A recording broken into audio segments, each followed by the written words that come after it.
Foi? Foi Daiane, sim. tá. Você fica me dando feedback por áudio, por favor? Ah, Porque tá bem. quando eu amplio a tela, eu não consigo mais visualizar o chat. Então, vamos lá.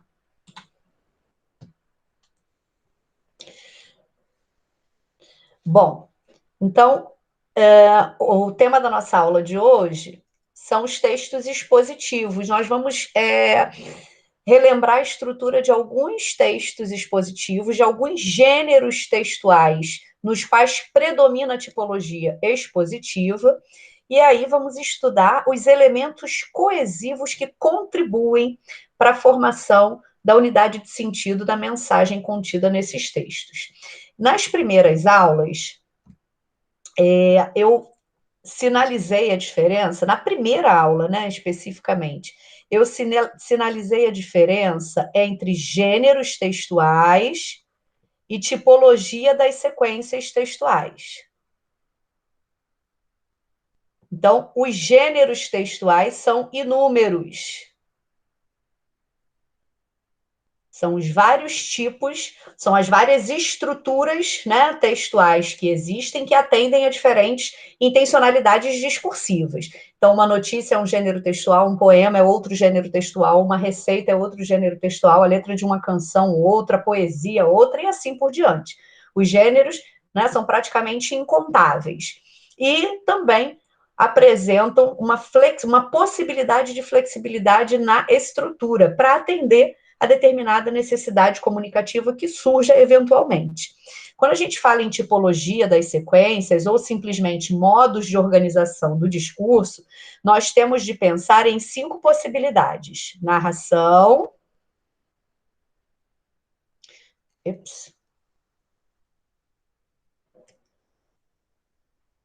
narração, descrição,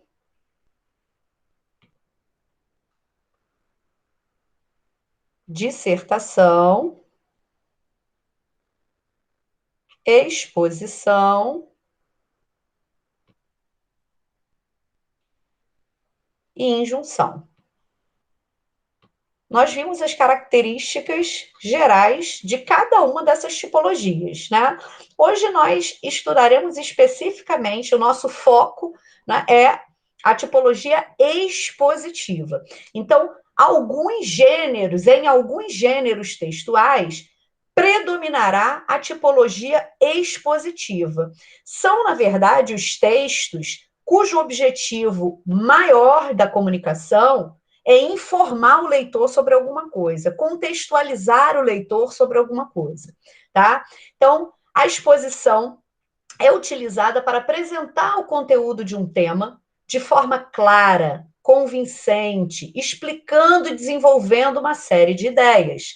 Nos gêneros em que predomina essa tipologia, observamos a utilização de uma linguagem impessoal, objetiva. Então, ora, se eu produzo um texto cujo objetivo principal é informar, é contextualizar o leitor, eu tenho de utilizar uma linguagem clara, uma linguagem direta, uma linguagem objetiva. Eu tenho de fazer uso das palavras no seu sentido literal, no sentido denotativo.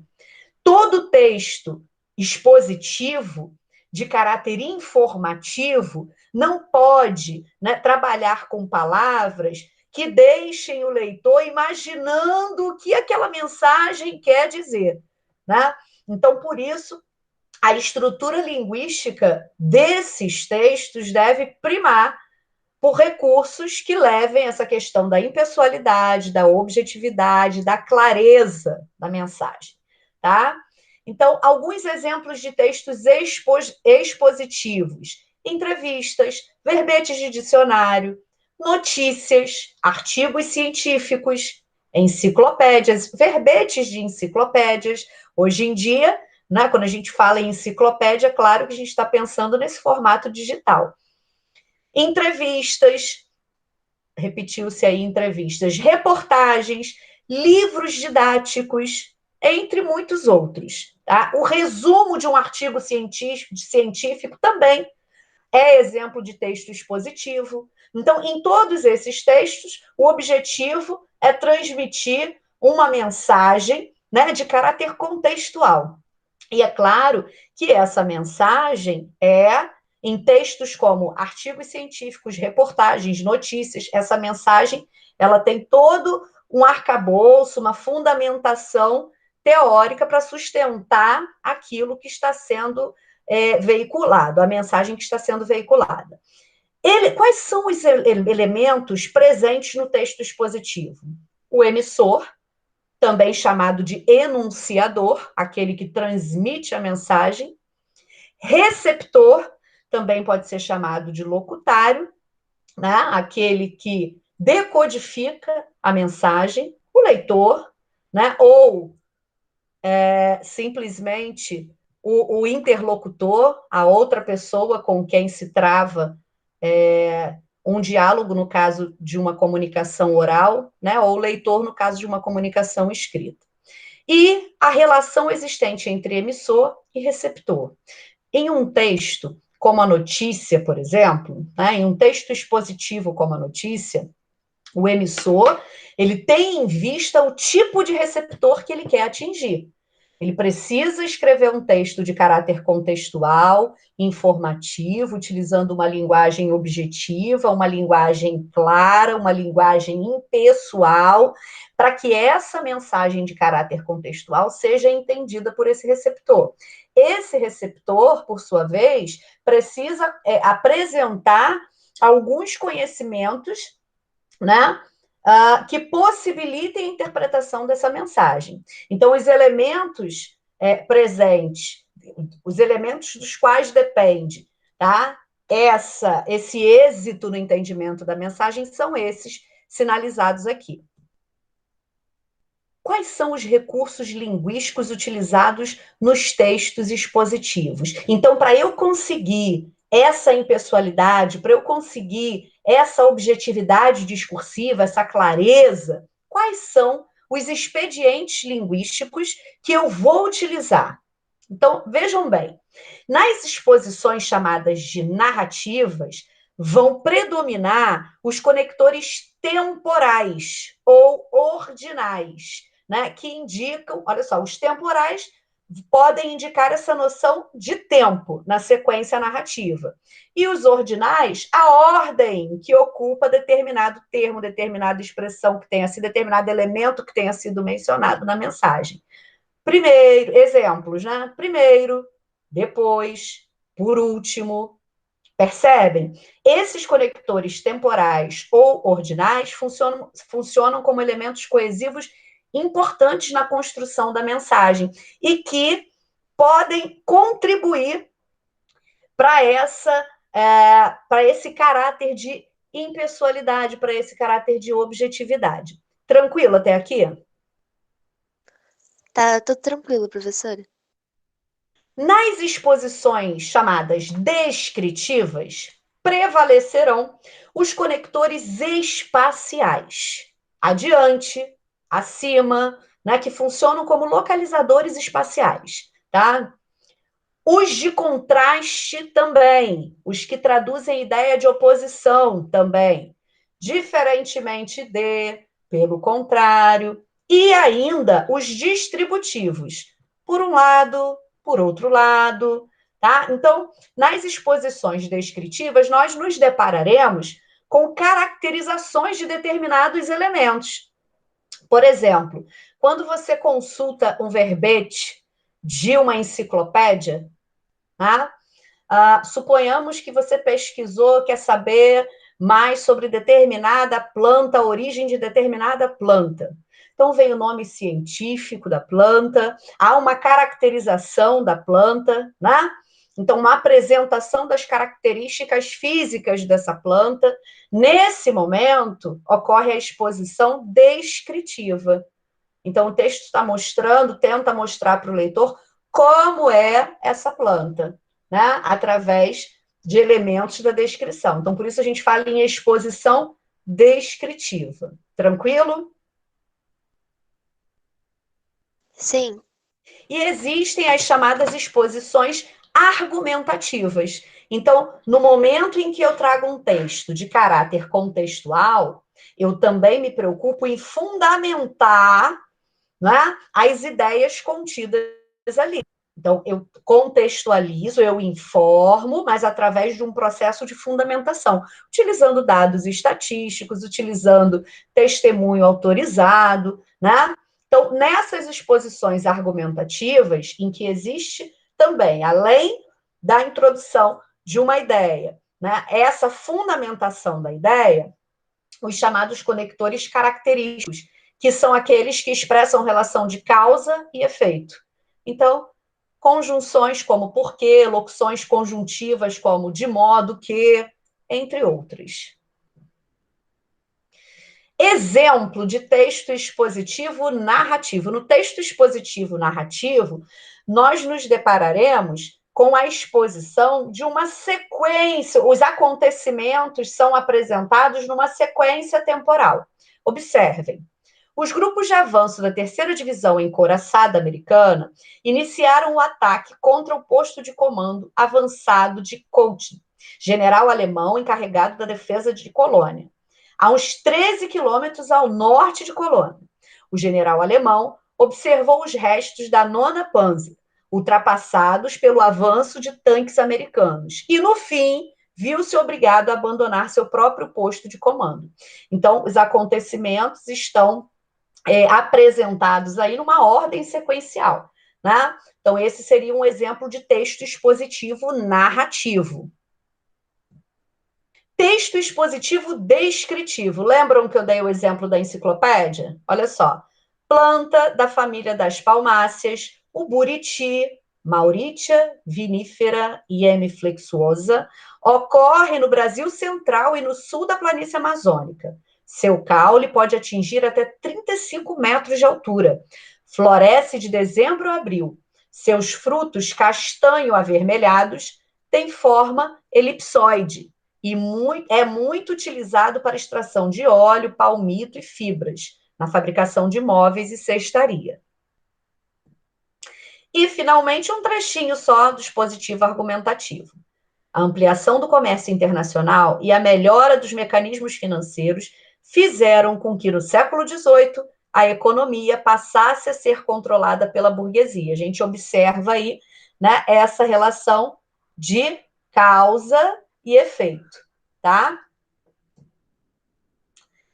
Bom, então, os textos expositivos, existem algumas modalidades desses textos expositivos. Nós temos textos expositivos que se enquadram na modalidade científica, apresentando um tema especializado. Esse tipo, né, de texto exige ordem, rigor, precisão. Então, os artigos científicos, os resumos, a modalidade didática, voltada, né, para a apresentação de temas do conhecimento, e aí a estrutura deve apresentar igualmente ordem, clareza, exatidão, né? Pensem aí nos livros didáticos que vocês utilizam, tá?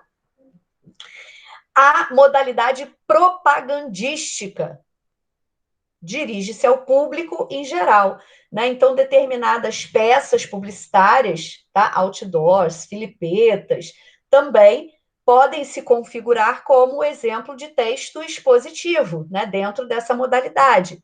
E aí, a estrutura vai trabalhar com temas de interesse comum. O estilo costuma ser simples, claro, tá? Para que esse caráter, né, persuasivo atinja o seu objetivo. A modalidade humanística, os textos que vão exigir uma análise mais reflexiva, e aí com uma estrutura de ordem, clareza, o desenvolvimento dialético, do pensamento dialético.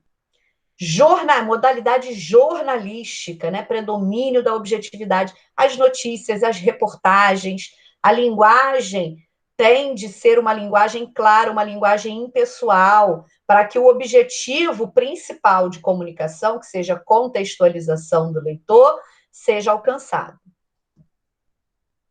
E aí, eu destaquei, trouxe aí o exemplo, né, de um texto expositivo, que é uma notícia, tá? Então, o gênero textual é notícia, né? Pertence à modalidade jornalística, um texto da esfera de circulação jornalística.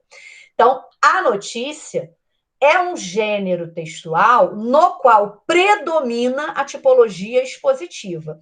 Ficou clara essa diferença entre gênero e tipologia? Reparem, qual é o gênero textual? Notícia, da esfera de circulação jornalística. Nesse gênero textual, cujo objetivo principal é a contextualização do leitor, predomina a sequência ou a tipologia expositiva, com o uso de uma linguagem denotativa, de caráter mais objetivo, tá? Tranquilo? Sim, sim. Uma notícia fresquinha. Retirada do site do G1.com. Vacina para Covid. 3 boas notícias que mostram o impacto positivo da vacinação no Brasil. Casos confirmados e mortes caíram em grupos prioritários. Só entre idosos de 80 anos ou mais, redução foi de 50%, diz estudo recente. Os benefícios da vacinação contra a Covid-19 já podem ser observados em todo o mundo, à medida que mais pessoas são imunizadas. No Brasil não é diferente. Dados mostram evidências claras de que a vacina vem reduzindo casos de infecção e mortes. Apesar disso, o país ainda enfrenta problemas em sua campanha de imunização. A escassez de vacinas é um deles. Milhares de pessoas que tomaram a primeira dose ainda aguardam a segunda. O imunizante requer 2 doses para oferecer proteção segura contra o vírus. A Coronavac, por exemplo, está em falta em cidades de pelo menos 18 estados. Reparem, existem alguns, agora a gente já começa a falar de questões gramaticais. Vamos fazer uma análise dos elementos coesivos utilizados nesse gênero textual que contribuem para o que a gente chama de progressão argumentativa do texto, para a construção da mensagem, a construção de unidade de sentido da mensagem. Logo no título, Vacina para a Covid, 3 boas notícias que mostram o impacto positivo da vacinação no Brasil. Esse que é um elemento coesivo importante. Qual é a classe gramatical desse que? É um pronome Seria uma relativo. conjunção? Não, presta atenção, calma aí. Ó, 3 boas notícias que pronome relativo. Ah, Posso sim. substituir, ó, 3 notícias, as quais, né? As notícias mostram o impacto positivo da vacinação. Esse que aqui é pronome relativo. Os pronomes relativos também são importantes elementos coesivos. Por quê? Porque eles evitam a repetição desnecessária de um termo que já foi mencionado anteriormente na construção, tá? Então, pronome relativo é sempre um importante elemento coesivo na construção de textos como esses, né, das notícias, e muitos de vocês que vão prestar concurso, vão fazer a prova do Enem, né, no momento de escrita da redação, do texto dissertativo argumentativo. Vocês ouvem desde sempre que tem de construir o texto, evitando repetições desnecessárias. Né? E existem mecanismos através dos quais nós evitamos essas repetições. Então, o bom uso de elementos coesivos é um caminho. O pronome relativo, assim como as conjunções, são elementos coesivos importantes. Então, nessa notícia, existem vários elementos coesivos. Então, nós vamos identificar cada um deles. Tá bom? Tranquilo, Dayana? Sim, sim. Agora Qual tá a tranquilo. diferença entre pronome relativo e conjunção? O pronome relativo, ele retoma um termo que foi mencionado anteriormente. A conjunção, ela liga orações, tá? Liga termos de mesma natureza ou orações. Ela não retoma uma palavra que já foi mencionada. Então, essa é a principal diferença, tá? Casos confirmados e mortes caíram. Então, reparem, olha aqui, ó, outro elemento coesivo que sinaliza uma ideia de adição na construção. É a conjunção e. Agora sim, né? Uma conjunção também é um importante elemento coesivo. Só entre idosos de 80 anos ou mais. Outra conjunção, né, que acrescenta essa ideia de alternância. Aqui, os benefícios já podem ser observados em todo mundo à medida que mais pessoas são imunizadas. A locução conjuntiva à medida que, acrescentando essa ideia de proporção, tá? No Brasil não é diferente. Dados mostram evidências claras, tananã, tananã. Apesar disso, já, olha só, é um elemento coesivo importante, né? Porque eu tenho aqui esse apesar que equivale embora, né? Acrescentando uma ideia de oposição, e eu tenho pronome. Então, apesar disso, dessas evidências, o país ainda enfrenta problemas em sua campanha de imunização. Reparem que os pronomes também são importantes, sejam eles pronomes relativos ou demonstrativos, são importantes elementos coesivos, porque eles apresentam o que a gente chama de função anafórica. Que isso, professora? Função referencial anafórica.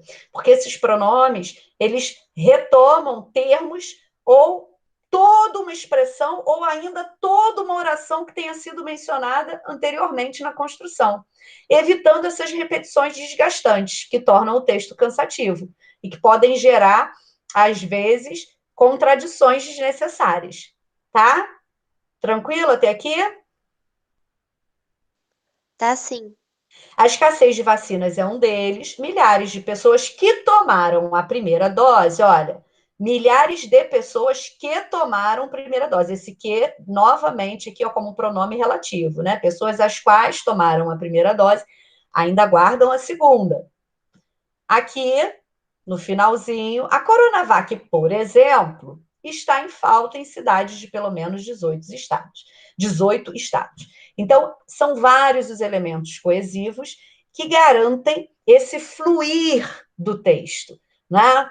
Que garantem aí a construção da unidade de sentido da mensagem. No restante dos slides, a notícia vai até... tem mais, são esses três, né? Então, confira 3 boas notícias da vacinação no Brasil.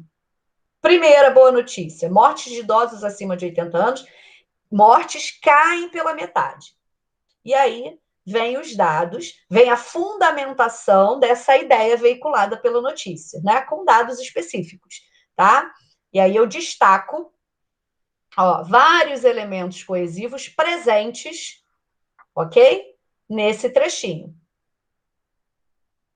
Olha aqui, Dayana, já nesse primeiro exemplo, deixa eu apagar aqui, um estudo recente realizado pela Universidade Federal de Pelotas, no Rio Grande do Sul, mostra que caiu pela metade a proporção de mortes de idosos de 80 anos. Observa o que nesse contexto?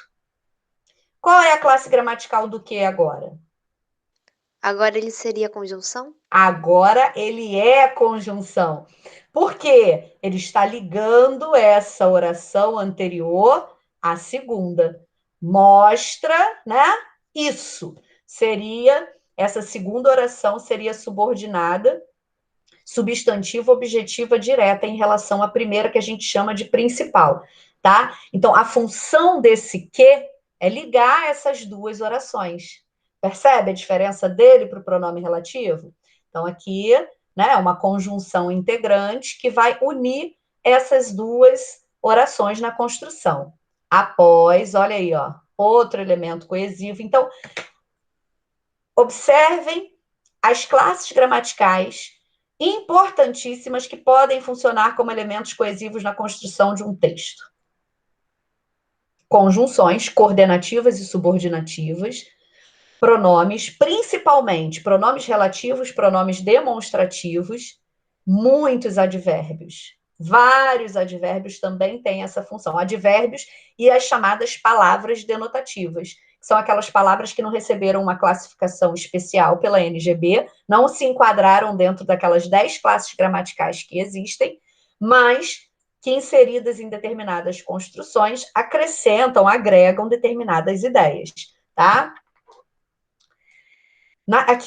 Nesse segundo período, a taxa de mortalidade era de 25% a 30% em 2020 e passou para 13% no fim de abril. Quando a vacinação começou, em janeiro deste ano, o percentual era de 28%. Ó, temporal, conjunção temporal aqui. Segundo os responsáveis pelo estudo, outro elemento coesivo, segundo, que equivale a conforme, né, a ideia de conformidade. Outra conjunção aqui, o mais. Outra conjunção aqui, o como, né? Outra, o e. Então, reparem que existem vários elementos coesivos que vão contribuindo para essa construção. Durante todo o texto. Ó, segunda boa notícia: profissionais de saúde estão morrendo menos. Profissionais de saúde, como médicos e enfermeiros, que atuam na linha de frente do combate à Covid, também estão morrendo em menor número. Tá? Então, como, estabelecendo essa relação aí de comparação, o que, pronome relativo, esse também, que, né, acrescenta essa ideia de adição. Por causa de, olha só, por causa de locução conjuntiva e o próprio pronome possessivo também, né, funcionando aí como importantes elementos coesivos, tá? Então, seu fazendo referência, né, ao trabalho dos profissionais de saúde.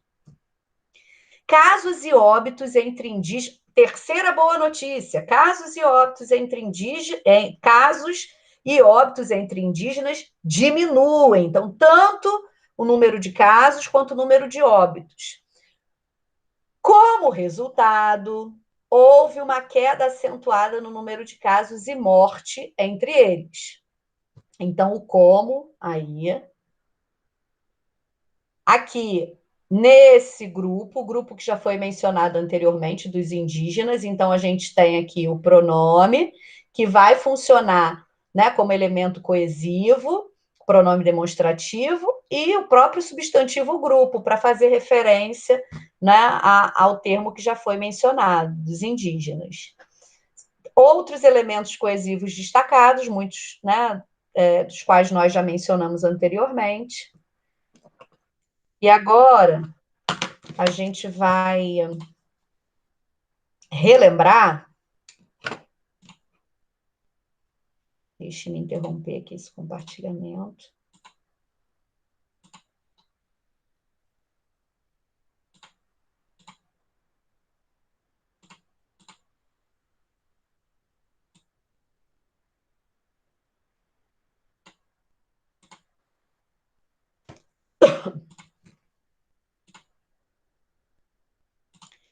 Inclusive, né, o estudo de elementos coesivos como conjunções são importantíssimos para que nós possamos entender bem as orações, tanto coordenadas quanto subordinadas, né? Então, a gente vai focar nas conjunções. Agora, a gente já mencionou outros elementos coesivos, o foco agora são as conjunções, tanto coordenativas como subordinativas. Então, as conjunções coordenativas são aquelas que ligam as chamadas orações coordenadas, que nós já vimos nesse período, né? Então, elas se classificam de acordo com a ideia que acrescentam nessas orações. Temos as aditivas, né, que acrescentam uma relação de soma, de adição, e, nem, não só, mas também. As adversativas traduzem uma ideia de oposição, de contraste, mas, porém, entretanto, contudo. Alternativas, ou, ora, já, tá? Traduzindo uma ideia de opção, de escolha. Conclusivas, logo, portanto, por isso. Explicativas, por que, pois, entre outras, né? Traduzindo uma ideia de explicação, de justificativa. E aí, vale uma dica. A conjunção pois pode ser classificada como conclusiva ou explicativa.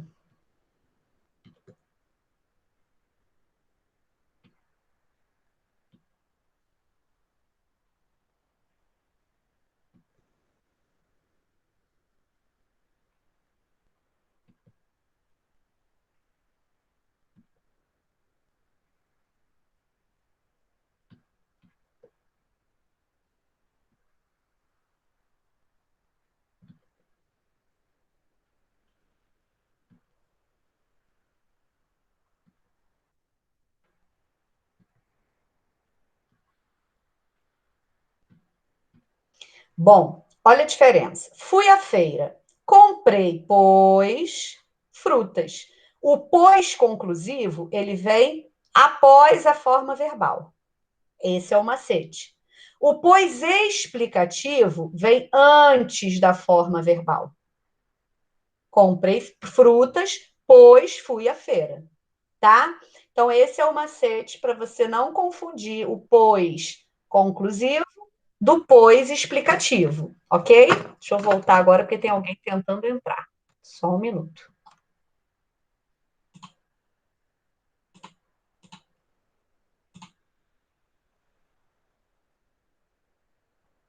Oi, Gabriele, seja bem-vinda. Ainda está aparecendo o slide, não está, Dayana? Tá sim, professora. Vou ampliar. Tá.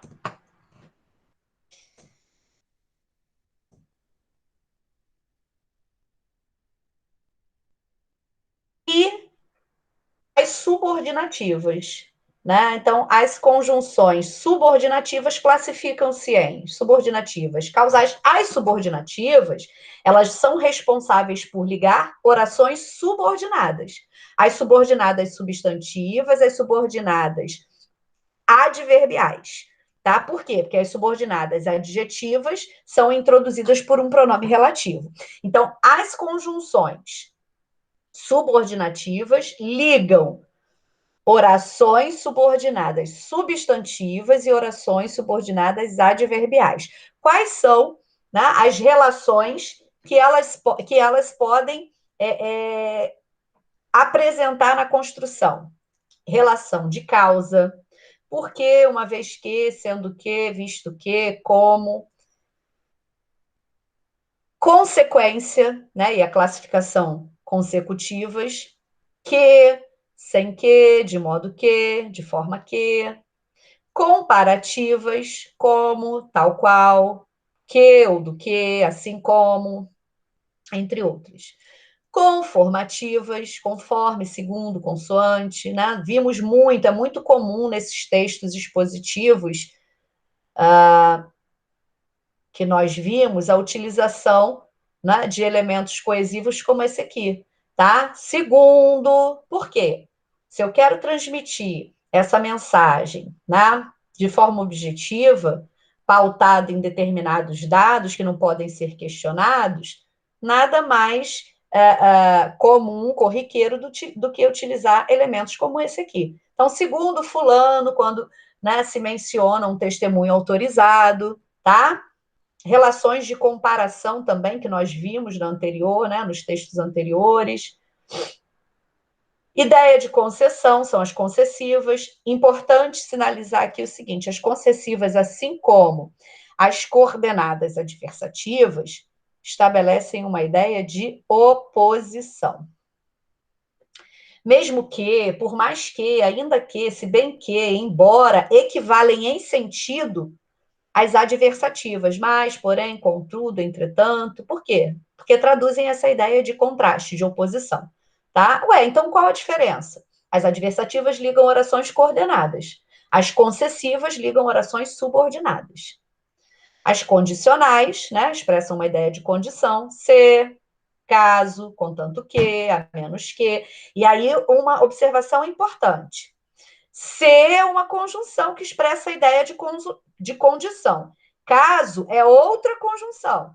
Ou você emprega numa construção o se, ou você emprega caso. Se chover, não saia. Caso chova, não saia. E aí, se você optar pela conjunção caso, você faz a adaptação verbal, porque há pessoas, né, que utilizam de forma incorreta as duas conjunções numa única construção. Se caso você não sei o que, pelo amor de Cristo, horrível isso. Não cometam esse erro. Ou você usa o se ou você usa caso. As proporcionais, a medida que, a proporção que, quanto mais, quanto menos. Aqui uma observação importante. Nós vimos, né, uma proporcional nessa notícia que a gente acabou de ler. Ou você usa a medida que, ou você usa na medida em que. Tem muita gente que começa, né, à medida, né, e aí coloca a preposição no interior. À medida em que. Se você iniciou com preposição, a preposição tem de estar presente no interior dessa locução conjuntiva. Então, ou à medida que, ou na medida em que. As finais, a fim de que, para que, e as temporais. Quando, enquanto, sempre que, logo que, depois que.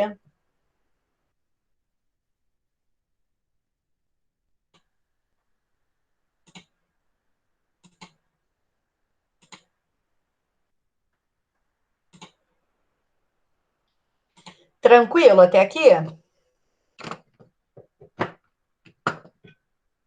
Sim, sim. Então, gente, por hoje a gente vai ficar por aqui. Eu já inseri na plataforma o material teórico, né? Eu disponibilizei esses slides que eu usei na aula agora ao vivo com vocês. Coloquei também 2 resumos, um resumo sobre textos expositivos e um resumo sobre conjunções coordenativas e subordinativas, tá? Então, o que eu pedi, o que eu solicitei que vocês fizessem esta semana foi a produção de um resumo, organizar. Eu pedi para que vocês organizassem esse conteúdo, né? Da aula ao vivo, do material complementar teórico, no caderno de vocês, tá bom? Não precisa, excepcionalmente essa semana, não precisa enviar a foto, né? Mas eu estou fazendo esse pedido, né? Para que vocês organizem direitinho o conteúdo no caderno de vocês. Na semana que vem, não haverá aula teórica. Eu vou disponibilizar uma atividade avaliada e vocês terão a semana inteira para fazer, ok? Então, eu vou disponibilizar essa atividade, né? Vou tentar disponibilizar no início da semana, vou dar o prazo, como sempre, de uma semana para que vocês possam entregar. Tá legal? Ah, tá ótimo, professora. Tranquilo? Deixe-me anotar aqui a presença de vocês. Só um minutinho, deixa eu interromper a gravação.